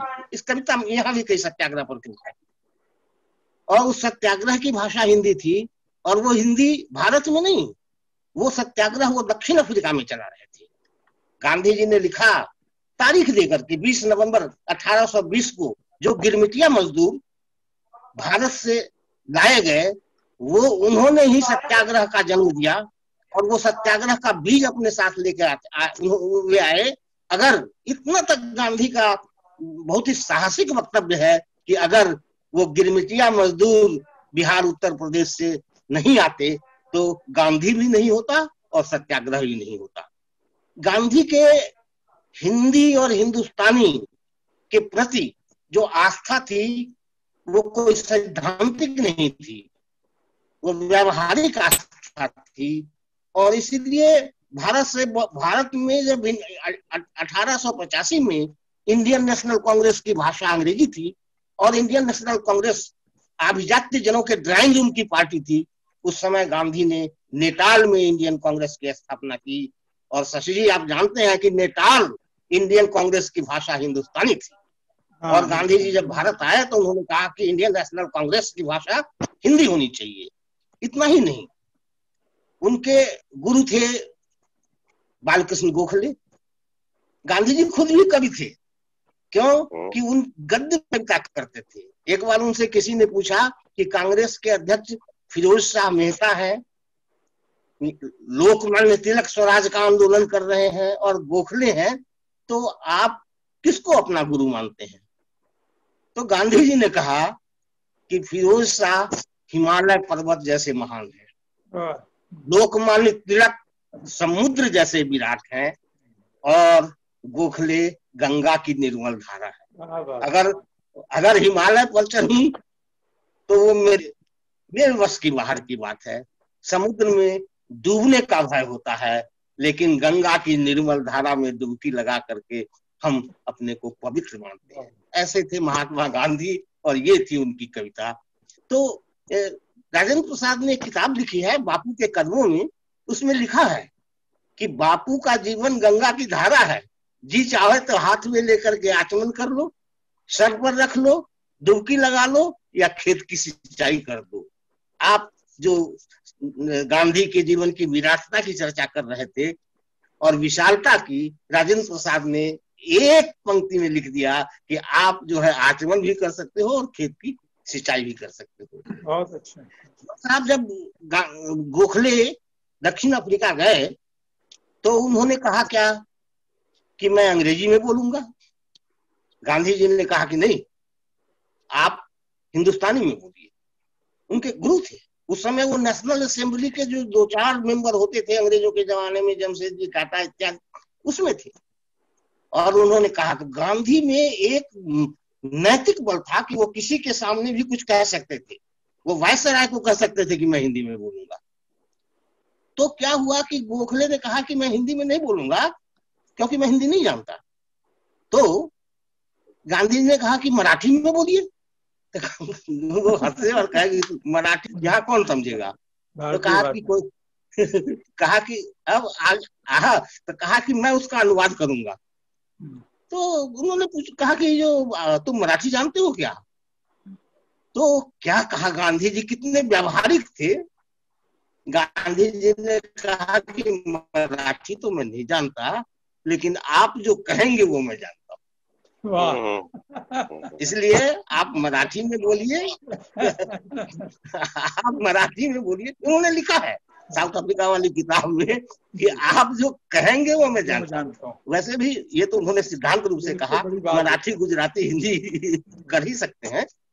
तो उसके बाद गोखले इतने प्रेरित हुए कि उन्होंने बाद में दूसरी सभाओं में, जो अभी तक अंग्रेजी में बोलते थे, सरकारी अफसरों के छोड़कर वो सब हिंदुस्तानियों के बीच में, गिरमिटिया लोगों के बीच में उन्होंने अपनी हिंदुस्तानी और मराठी में व्याख्यान दिया। और तब लोग ज्यादा समझते थे, जैसे हम लोग भी समझते हैं। जहां पर हिंदी में ज्यादा बात होती है तो सवाल पूछने वाले ज्यादा होते हैं, अंग्रेजी के बाद कोई क्वेश्चन पूछता ही। तो इस तरह हम देखते हैं कि गांधी का एक विराट व्यक्तित्व था। उस पर तो बहुत कुछ बात हो सकती है। इस किताब के चयन में जो इन्होंने काम किया है, उसके लिए मैं इनको बहुत बहुत धन्यवाद देता हूँ। सोहनलाल द्विवेदी की कविता तो इन्होंने दी ही है। सोहनलाल द्विवेदी ने 75 वर्ष पर जो काम किया था उसकी भी चर्चा इन्होंने भूमिका में की है। और सेवाग्राम जाकर के उन्होंने अभिनंदन ग्रंथ का संपादन किया। इस सब के बाद भी रवि ठाकुर की कविता गांधी महाराज है। लोगों में एक ये भी भ्रम है कि इनको महात्मा रवि ठाकुर ने कहा। हाँ, लेकिन रवि ठाकुर ने कहा कि लोग इन्हें महात्मा कहते हैं, वो उनको गांधी महाराज कहते थे। और खुल गिरे हाथ से झन झन झन, जन्म जन्म के सब बंधन, लग गई भाल पर गांधी की छाप, तो कलम धुल गए मिट गए पाप। और वहीं अकबर इलाहाबादी लिखते हैं, बुद्धू मियाँ भी हजरते गांधी के साथ हैं। क्या मतलब कहाँ से कहाँ तक संसार को राजेंद्र उपाध्याय ने ले आए हैं राजेंद्र जी, कि कहा कि बुद्धू मियाँ भी हजरते गांधी के साथ हैं, गस्ते गुजार है मगर आंधी के साथ है। हरिऔध उनको दिव्य दशमूर्ति मानते हैं। माखन लाल चतुर्वेदी उन्हें निशस्त्र सेनानी मानते हैं। कलेक्टर सिंह केसरी की इन्होंने चर्चा की, जो भोजपुरी में लिखते हैं, लेकिन हमारे गांव में लोग महिलाएं गाती थी कि चरखवा के टूटे न तार, चरखवा चालू रहे, यही चरखा के गांधी जी कटलन जवाहरलाल, चरखवा चालू रहे। तो इसी तरह इन्होंने एक और जिसकी चर्चा नहीं हुई कि ब्रजभाषा की कविता जगन्नाथ दास रत्नाकर को देकर के बहुत ही इस पुस्तक को इन्होंने संपूर्णता प्रदान की है। जिन्होंने जो रत्नाकर, जगन्नाथ दास रत्नाकर को सब जानते हैं, वो गांधी गोविंद नाम की कविता है। आप लोग सब जानते हैं कि सियाराम शरण गुप्त, मैथिली शरण गुप्त गांधीवादी विचारक माने जाते थे। और मुकुटधर पांडे, जिनको छायावाद का जनक माना जाता है, उन्होंने लिखा कि भारत ही क्यों, तुम अखिल लोक के भ्राता हो, तुम आए यहाँ दलितों के भाग्य विधाता हो। घन अंधकार में वन प्रकाश तुम आए, कवि कौन तुम्हारा जो समग्र गुण गाए। तो कवियों के लिए मुश्किल है कि इतने विराट व्यक्तित्व के सभी गुणों की चर्चा करें। तो इस तरह हम देखते हैं कि गांधी ने एक बहुत ही व्यापक चित्र प्रस्तुत किया और उसको राजेंद्र भाई ने एक तरफ पेश किया है। समय हमारे पास कम है और दिनकर जी की कविता जो है उसको मैं सुनाना चाहूंगा, जो मैं अक्सर सुनाता हूँ कि संसार पूजता जिन्हें तिलक रोली फूलों के हारों से, मैं उन्हें पूजता आया हूँ बापू अब तक अंगारों से। अंगार विभूषण है जिनका सुनहात समय रुक जाता है, आदेश जिधर को देते हैं इतिहास उधर झुक जाता है। और गांधी उन्होंने ये भी कहा है, जिससे मैं अपनी बात समाप्त करूंगा, कि जो हवा तुमको छू के आती है वही हवा मुझे भी लगती है, इसलिए मैं महान अपने को मानता हूँ। मैं भी इसलिए महान मानता हूँ कि आज श्याम सिंह शशि राम जन्म जी की संगति में हूँ। तो उन्होंने लिखा है कि बापू, बहुत अच्छी कविता, बापू मैं तेरा समयुगीन है बात बड़ी, पर कहने दो लघुता को भूल तनिक, गरिमा के महासिंधु में बहने दो। यह छोटी सी भंगुर उमंग पर कितना अच्छा नाता है, लगता है पवन वही मुझको जो छूकर तुमको आता है। वाह वाह वाह, यह छोटी सी भंगुर उमंग पर कितना अच्छा नाता है, लगता है पवन वही मुझको जो तुमको छूकर आता है। तो इस तरह के आदमी, इस तरह के महापुरुष के बारे में मैं दिनकर के ही शब्दों में अपनी बात समाप्त करना चाहूंगा गौर साहब, कि तेरा विराट यह रूप कल्पना पथ पर नहीं समाता है, जितना कुछ कहूँ मगर कहने शेष बहुत रह जाता है। तो जो शेष रह गया है वो दूसरे खंड में आएगा। कल एक जगह एक अंतरराष्ट्रीय सम्मेलन में मुझे पूछा कि महात्मा गांधी और मोहम्मद अली जिन्ना को आप कैसे, ये पिछले सप्ताह की बात है, तो मैंने ये कविता सुनाई और कहा कि गांधी क्रिएटेड हिस्ट्री और जिन्ना डिस्ट्रॉयड ज्योग्राफी।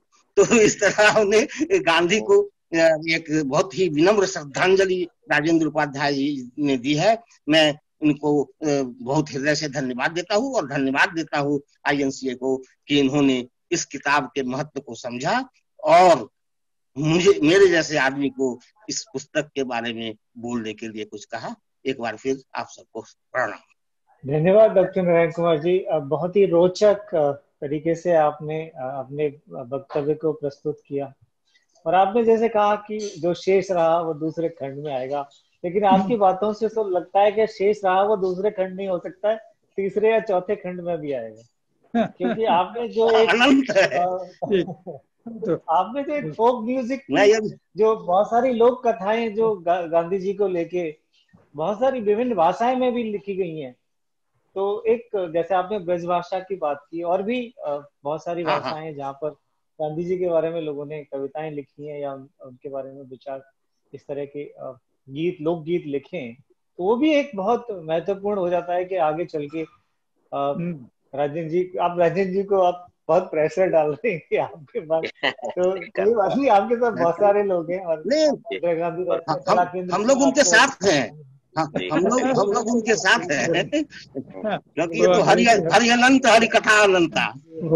अंग्रेज हटाओ नहीं, महात्मा गांधी थे ही इतने महान कि उनके बारे में कोई भी बात करना तो आप शुरू कर सकते हैं, अंत उसका करना बहुत ही मुश्किल है, क्योंकि वो अंतहीन है। वो मतलब वो एक जो उनकी विचारधारा, उन्होंने जो मार्गदर्शन दिया, जो उन्होंने किया, लेकिन कहीं ना कहीं मैं जो आज की जनरेशन से या लोगों से मैं इंटरेक्ट करता हूँ, एक बहुत व्यापक प्रचार और प्रसार की जरूरत है उनकी विचारधारा को। लोगों बहुत सारी भ्रांतियां हैं, जो कई बार लोग कई चीजों को लेके जो एक मिस इंटरप्रिटेशन करते हैं, वो सब चीजें, तो आप जैसे जो गांधीयन स्कॉलर्स हैं, उनकी बहुत बड़ी रिस्पॉन्सिबिलिटी है कि हम उस जनरेशन को कैसे एजुकेट करें। अभी नई शिक्षा प्रणाली जो हमारी आई है, उसमें किस तरीके से इसको जोड़ा जाए, जिससे कि लोगों को सही मायनों में गांधी जी की विचारधारा, उनके वैल्यू, उनके सामाजिक और देश के लिए किए गए कार्यक्रमों के बारे में जानकारी मिल सके। तो मैं अब आगे बढ़ते हुए हमारे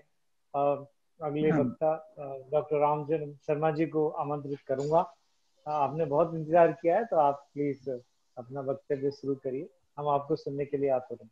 सभा के अध्यक्ष डॉक्टर सच्चिदानंद जोशी जी, प्रोफेसर रमेश चंद्र गौड़ जी, पुस्तक के सम्मानित लेखक हमारे मित्र राजेंद्र उपाध्याय जी, और वक्ताओं में श्रेष्ठ डॉक्टर श्याम सिंह शशि जी, नारायण कुमार जी एवं मित्रों, ये हमारे लिए बहुत सौभाग्य की बात है कि मैं गांधी पर संपादित पुस्तक, जो कि उपाध्याय जी ने बहुत ही मनोयोग से संपादित किया है, इस पुस्तक पर बोलने का अवसर मिला। तो मैं इंदिरा गांधी कला केंद्र को सबसे पहले बधाई देता हूं और इसके बाद पुस्तक के लेखक संपादक हमारे जो मित्र हैं राजेंद्र उपाध्याय जी, इनको बधाई और शुभकामनाएं देता हूं।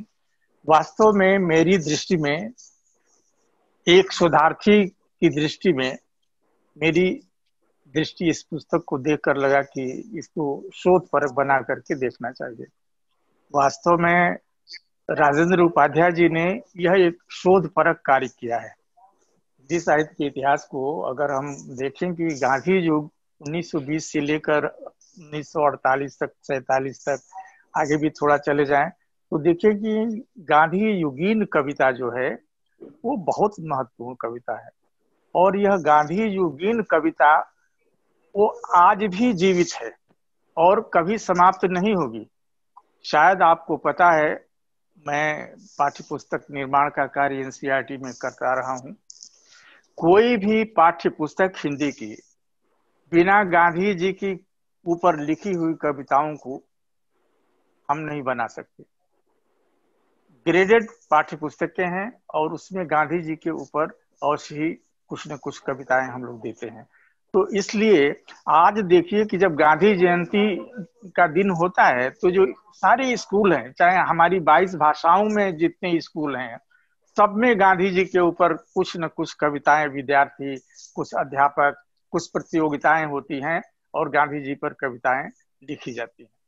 उपाध्याय जी ने हिंदी साहित्य के इतिहास से संबंधित और गांधी युग की कविताओं से जो इस पुस्तक का संपादन किया है, वो अपने आप में एक दुर्लभ कार्य है और ऐतिहासिक महत्व का कार्य है।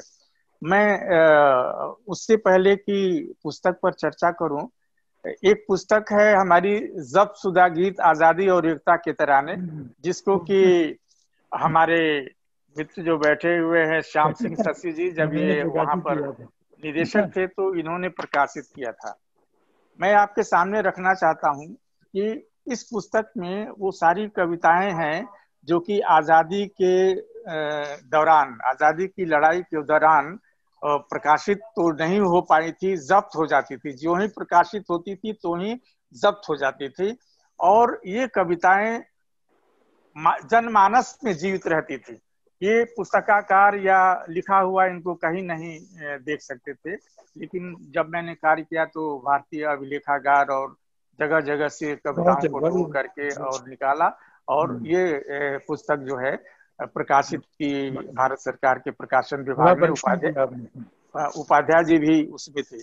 मैं कहना ये चाहता हूँ पुस्तक आने से पहले कि जो गांधी युगीन साहित्य था, जो आजादी की लड़ाई का जो साहित्य था, उसमें जो जिन पर कविताएं लिखे गई, जो विषय थे वो बड़े मार्मिक विषय थे और वो सारे विषय गांधी जी से संबंधित थे।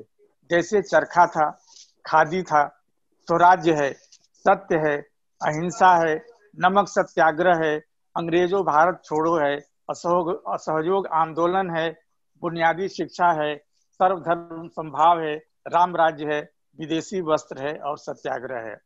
मैं समझता हूं कि इन सभी विषयों पर गांधी साहित्य उपलब्ध है और गांधी जी के ऊपर कविताएं जो भी लिखी गई हैं उसमें इनका जिक्र जरूर है। उपाध्याय जी ने इस पुस्तक में, मेरा ख्याल है कि 116 कवियों की 150 रचनाएं हैं इसमें। और अगर हम हिंदी साहित्य के इतिहास की दृष्टि से देखें तो इन्होंने शुरुआत तो किया है हमारे जो नोबेल लॉरेट अपने रविन्द्रनाथ ठाकुर से इन्होंने शुरुआत किया है और उनकी कविता जिसका अनुवाद महात्मा गांधी ने किया है, भाई को भाई, इससे इन्होंने इस पुस्तक की शुरुआत की है। जिन जो बड़े बड़े उन दिनों जिनको हम कहते थे कि बहुत बड़े लेखक हैं, तो हम इसमें बड़े और छोटे लेखकों का कोई जिक्र नहीं करना चाहते हैं, लेकिन जो गांधी युगीन जो प्रसिद्ध लेखक थे उनकी जो कविताएं हैं, जैसे हरिओद की कविता है, माखनलाल चतुर्वेदी की कविता है, जगन्नाथ दास रत्नाकर की कविता है, मैथिली शरण गुप्त की कविता है, सियाराम शरण गुप्त हैं, बालकृष्ण शर्मा नवीन हैं, पंत जी हैं, राम नरेश त्रिपाठी हैं, निराला हैं, राम कुमार वर्मा हैं, जगन्नाथ दास मिलिंद है, रामेश्वर शुक्ल अंचल हैं, सुमन जी हैं। सुमन जी तो जानते हैं कि सुमन जी की ये कविता बहुत ही मशहूर कविता है, युग पुरुष गांधी। इसके बाद मुक्ति बोध को भी इन्होंने लिया है। नागार्जुन है, केदारनाथ अग्रवाल हैं, केदारनाथ सिंह हैं, गिरजा कुमार माथुर हैं, भवानी प्रसाद मिश्र हैं, जिनकी बहुत मशहूर कविता है। यहाँ पंचसती का नाम लिया था डॉक्टर साहब ने, तुम कागज पर लिखते हो, ये उनकी बड़ी मशहूर कविता है। और जो मैंने लिस्ट बनाई है उसमें और लोग भी हैं, सुभद्रा कुमारी चौहान है, महादेवी वर्मा, बच्चन जी हैं, नेपाली जी हैं, रामधारी सिंह दिनकर की बहुत मशहूर कविता है बापू, सोहनलाल द्विवेदी हैं, दुलारे लाल भार्गव जिनका कि आप जानते होंगे हिंदी साहित्य के इतिहास में बहुत महत्वपूर्ण योगदान है, लोचन पांडे हैं, द्वारका प्रसाद माहेश्वरी, भारत भूषण अग्रवाल, और नामवर सिंह का जिक्र बार बार आया है, बाल कृष्ण राव हैं। और आप मित्रों, आपको बताऊं जिनका जिक्र नहीं हुआ और होना चाहिए था, उनका मैं श्रद्धापूर्वक नाम लेना चाहता हूं। हमारे पूर्व प्रधानमंत्री अटल बिहारी वाजपेयी की कविता इसमें संकलित है, और मैं अपना लोभ नहीं संवरण कर सका, इसलिए मैं आपके सामने इस कविता को जरूर रखना चाहता हूं। इन्होंने इस कविता में गांधी जी को मनु का वंशज, आप सुनिए इस कविता को। वर्ण हुए हैं कितने पथ पर राही एक चला था, अंधकार का वक्ष चीरकर दीपक एक जला था, दैन्य दास का पंख दबाकर शतदल कमल खिला था, काल रात्रि को भेद ज्योति का परवर पुंज निकला था, पत्थर पर चलते चलते ही वह राह बन गया। देखिए आप, कितनी मार्मिक पंक्ति है। पत्थर पर चलते चलते ही वह राह बन गया, तिल तिल जलते जलते ही वह दाह बन गया, कैसा था वह भक्त स्वयं भगवान बन गया, आज नहीं वह किंतु पथ पर चरण चिन्ह अंकित है, मनु का वंशज प्रलय काल से क्यों अंकित है, आओ युग के सपनों को साकार करें हम, मृतकों में जीवन का हुंकार भरे हम। तो ये कविता जो है अटल बिहारी वाजपेयी की बड़ी मार्मिक और मशहूर कविता है, जिसको बापू नाम से उन्होंने लिखा था। और उनकी जो आप जानते हैं कि अच्छे कवियों में से हमारे पूर्व प्रधानमंत्री थे, जो कि जिनकी 51 कविताओं के नाम से एक पुस्तक भी प्रकाशित है, और उनकी कविताएं बार बार आप सुनते भी हैं। इसी तरह सियाराम शरण गुप्त और मैथिली शरण गुप्त, इन लोगों ने गांधी जी पर कई कविताएं लिखी। पाठ्य पुस्तकों में भी इन कविताओं को हमने कई बार रखा। इसमें एक कविता है जो सब लोग इसको बहुत ध्यान से याद भी करते हैं, पढ़ते भी हैं, बच्चों के लिए भी है। हम सब के थे प्यारे बापू, सारे जग से न्यारे बापू, जगमग जगमग तारे बापू, भारत के उजियारे बापू, लगते तो थे दुबले पतले, थे ताकत के पुतले बापू, नहीं कभी डरते थे बापू, जो कहते थे करते बापू, सत्य सदा अपनाते बापू, सबको गले लगाते बापू, हम हैं एक सिखाते बापू, सच्ची राह दिखाते बापू। मैं इसको इसलिए पढ़ रहा हूँ कि इस कविता में, प्यारे बापू नामक इस कविता में, जिसको उपाध्याय जी ने बहुत मनोयोग से इसमें संकलित किया है, उनकी एक छवि प्रस्तुत होती है। गांधी जी का इसमें इतना अच्छा बिंब है, आप खोजते ही रह जाएंगे कि लगते थे तो दुबले बापू, थे ताकत के पुतले बापू। ये एक बिंब है, इस कविता में एक बिंब उभरता है। और फिर उनके अंतर्मन की भी बात आती है कि नहीं कभी डरते थे बापू, जो कहते थे करते बापू। यानी कि अपने वचन के वो दृढ़ प्रतिज्ञ थे, जिस चीज को ठान लेते थे, नमक बनाना है तो नमक बनाना है, अंग्रेजों भारत छोड़ो तो उनको भारत से हटाना है, सदा सत्य अपनाते बापू। आप जानते हैं कि सत्य और अहिंसा ही गांधी जी का एक सबसे बड़ा हथियार था, जिससे कि आजादी की लड़ाई लड़ी गई थी। और क्या सिखाते थे, हम हैं एक सिखाते बापू, जैसे कि भाईचारे की जो भावना है, सर्वधर्म समभाव है, ये सब बापू के जीवन में घुला मिला था। और हम उनसे प्रेरणा ले सकते हैं। मित्रों, निराला ने भी बापू पर कविताएं लिखी, मैथिली शरण गुप्त ने भी बापू पर कविताएं लिखी, और आज के कवियों ने भी सूर्यकांत त्रिपाठी निराला की जो कविता है बापू पर, वो तो उसका तो शीर्षक ही है झिंगुर डट कर बोला। मैं तो उपाध्याय जी को फिर से एक बार बधाई देना चाहता हूं कि कहां से ये कविता निकाल के लाए हैं। गांधीवादी आए हैं कांग्रेस में टेढ़े के, देर तक गांधीवाद क्या है समझाते रहे, देश की भक्ति से निर्विरोध शक्ति से राज अपना होगा, जमींदार साहूकार अपने कहलाएंगे, शासन की सत्ता हिल जाएगी, हिंदू और मुसलमान बैर भाव भूल कर जल्द गले लगेंगे जितने उत्पात हैं। यानी कि आप कह रहे हैं कि ये प्रोग्रेसिव कवि थे, लेकिन प्रोग्रेसिव होते हुए भी इन्होंने गांधीवाद का इस कविता में इतना अच्छा अद्भुत वर्णन किया है। नौकरों के लिए हुए जब तक इनका कोई एक आदमी भी होगा, चूल नहीं बैठने की। इस प्रकार जब बघार चलती थी, जमींदार का गोड़ दूत दो नाली लिए हुए एक खेत फसले में गोली चलाने लगा, भीड़ भागने लगी, कांस्टेबल खड़ा हुआ ललकारता रहा। झिंगुर ने कहा, जरा ध्यान दीजिएगा, झिंगुर ने कहा, चूंकि हम किसान सभा के भाई जी के मददगार, जमींदार ने गोली चलाई, पुलिस के हुक्म की तामीली की, ऐसा यह पेच है। बहुत ही मार्मिक कविता है। आप देखिए कि जो जमींदार थे वो किसान थे, उन दिनों सब लोग जो है एक दूसरे को ये समझाने में लगे थे कि हम गांधी के अगर साथ रहेंगे तो हमें आजादी जो है जल्दी से जल्दी और शीघ्र मिल सकती है। तो मित्रों, उपाध्याय जी ने जो इस कविता का इस किताब का जो संपादन किया है कविताओं का, ये अपने में एक अद्भुत काम है।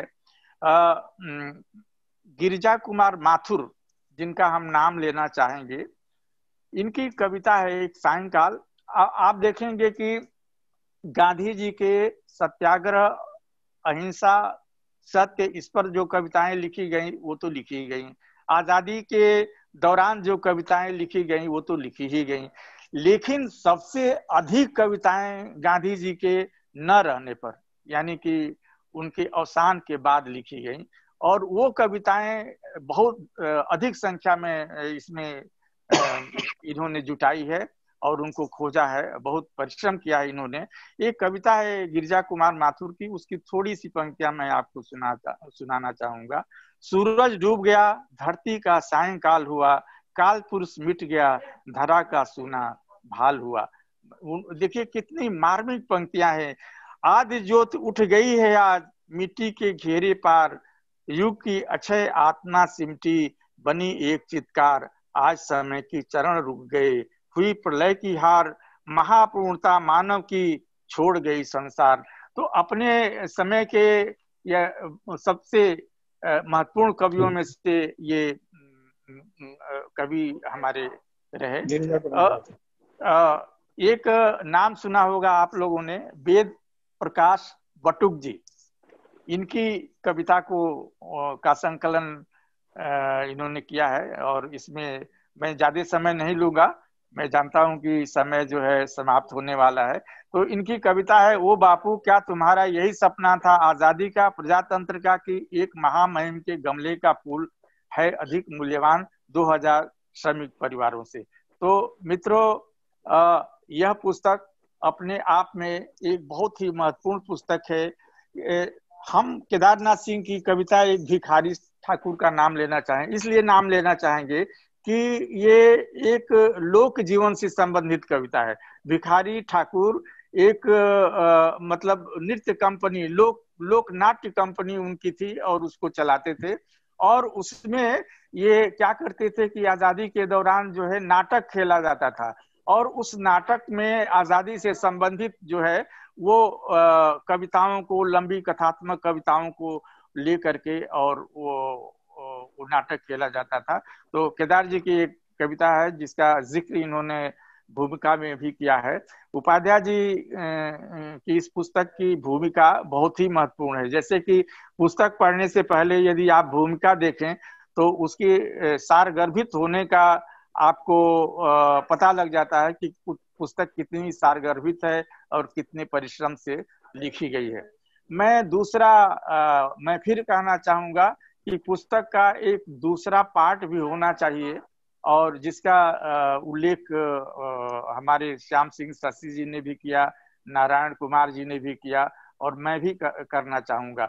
मित्रों, इस पुस्तक में जो एक कविता नहीं है, और मैं चाहता हूं कि उसको आपके सामने रखूं, और मैं निवेदन करूंगा उपाध्याय जी से कि जब अगला संग्रह हो तो ये इस कविता को, ये दुष्यंत कुमार की कविता है, और मैं अपना लोभ इसलिए भी संवरण नहीं कर पा रहा हूँ कि ये कविता हमने पाठ्य पुस्तक में लगाई थी, और इस कविता की बहुत सराहना हुई, विद्यार्थियों ने, अध्यापकों ने, सब लोगों ने इसका बहुत स्वागत किया। तो इसकी कुछ पंक्तियां मैं सुना रहा हूँ।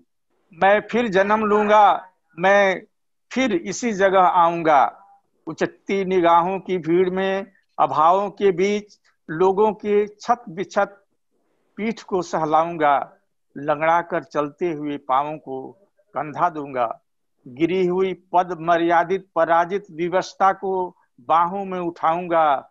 इस समूह में, इन अनगिनत अचिन्ही आवाजों में कैसा दर्द है कोई नहीं सुनता, पर इन आवाजों को और इन कराहों को दुनिया सुने मैं ये चाहूंगा। कोई नहीं सुनता, पर इन आवाजों को और इन कराहों को दुनिया सुने मैं ये चाहूंगा। मेरी तो आदत है, मेरी तो आदत है, रोशनी जहां भी हो उसे खोज लाऊंगा, कातरता, चुप्पी या चीखें या हारे हुओं की खीज जहां भी मिलेगी उन्हें प्यार के सितार पर बजाऊंगा। रोशनी जहां भी हो उसे खोज लाऊंगा, कातरता, चुप्पी या खीजें या हारे हुओं की खीज जहां भी मिलेगी उन्हें प्यार के सितार पर बजाऊंगा। मैं कल फिर जन्म लूंगा, कल मैं फिर आऊंगा। ये हमने 11वीं की पाठ्य पुस्तक में ये कविता रखी थी, और जैसा कि मैंने उल्लेख किया कि कोई भी जो पुस्तक हमारे यहाँ बनी है हिंदी की, उसमें जरूर गांधी जी की कोई न कोई कविता होती है। तो ये जो अंत में मैं ये कहना चाहूंगा कि उपाध्याय जी का ये जो संकलन है, वो हम लोगों को, जो पाठ्य पुस्तक निर्माता हैं, उनके लिए तो एक गाइडलाइन इन्होंने बना दी। हमको तो खोजना ही नहीं पड़ेगा कि बापू पर यदि कविताएं लेनी है तो हम कहाँ जाएं।